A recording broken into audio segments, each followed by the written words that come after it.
I want to say it was last Tuesday, and it's a pretty good sprain, and so we're hoping to get him back this week. But he just started some light jogging, so we'll see where it goes from there. You've been around a long time. Have you seen as many ankle injuries in 1 year as this year? Man, I've been around so long, I've seen a little bit of everything. So, sometimes it's knees, sometimes it's shoulders. This year it happens to be ankles. And then everybody will do research and try to explain it. You really can. It's just the way it goes. Sometimes it's positional, and, I've been around when it's been hamstrings. So it's just one of those things. It's this game, and if you play this game long enough, you're going to have some injuries, and we have some injuries. Mitch Mathews obviously had a huge night Saturday. What led to that? Was that? Well, I think it's two things. We made a conscious effort to really try to get the ball outside more, and Mitch, we wanted to take advantage of some things, and Mitch, it was just Mitch's night. Jordan, Mitch had actually, I think, was 18 or 9, maybe it was 20 targets, and Jordan Leslie had 16 targets. It's just that it was only 6 catchable balls, and so it kind of shifts. We'll see what happens next week. Obviously, I'm happy for Mitch, and I'm happy for any receiver that does well. The bottom line is we didn't win the game, so my happiness is not. It's more for the individual, and I hope that they're satisfied that they had a pretty good day. But you got to get better every day. If he's satisfied with just being, that one day, then probably this coming week he won't play as well. So my job is to keep pushing him, and the bottom line is winning. I'd rather go out there, to be honest with you, and drop 16 balls and be pissed off and win a football game than have a receiver catch 14 for 187 and lose. To me, that's the whole idea of this game is to win, not to lose. When you came here, how would you compare the talent level among overall, team speed, athleticism, all the kind of football skills, as compared to where you've been in the past? And I know you've been at Penn State. And so. To be fair, it's not the skill set. We've been a little deeper places I've been.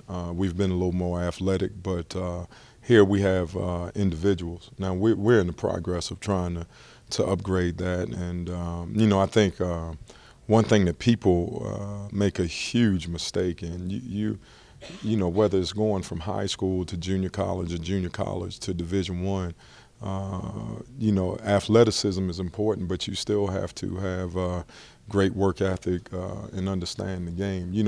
Here's the catch-22 that you can be in. Do you play a guy because he's more athletic and his potential, but you may have 30% missed assignments, and that missed assignment can come at a critical time, or do you play a guy that is going to be at the right place at the right time and, every time out, but may not possess the big play capability? A lot of people get caught up in saying playing potential. Potential will get you fired in this business. That's my philosophy. And so it is, we're upgrading. Our problem still is in just the overall quality of depth is what I would say the difference is. The less you have a drop-off at every position, the better you'll be. And that's the key, and that's people find that out every day. That's normally the difference between a lot of really good teams and that are top 5 teams and everybody else, is your ability to lose a player or two, and how good will you be. Players win games, guys. Coaches only lose them. Trust me on that one.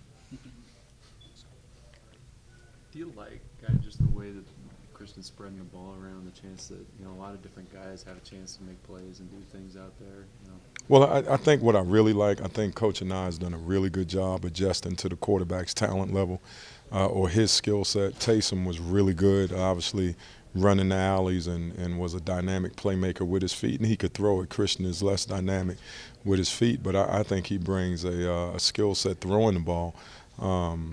That maybe you don't appreciate until you put him in that type of offense. So I really think a lot of credit should go to Coach Anai on his ability to adjust the offense. But of course, as a receiver coach, you always like to see your guys catch the ball, but it's still down to winning and losing. And like I said, I'd rather drop 8 balls and win than I would catch 90 and lose. That's just me. Maybe I have the wrong concept of this deal, but You know, when they put it in the record books, they count wins and losses. I always say stats are for losers. If you're busy looking at how many balls you catch and we're losing, you're not very good. You're not going to make it to the next level. That's the bottom line. Nobody likes a loser. As far as Boise State, after 63 passes in the last game, will Boise State be playing the pass more in that regard as opposed to the run? You know, that's hard to say. I'm sure they'll prepare more for the pass, and they'll. But what I've seen of them on defense, they're going to do what they're good at doing, and it's to me, and really good coaches. It's about them. It's about your team. It's not so much about your opponent. I mean, you got to come out and execute. So you can put up any defense. If you execute, you have a chance to win. And a good defensive coach will say, we can run any defense. If we execute and outman you, we have a chance to win. So I'm not as much concerned about Boise as I am about our state of mind and what we're ready to do offensively. What do they do? Well, I think they're a zone cover team from what we see. Their blitz package is a lot of zone blitz.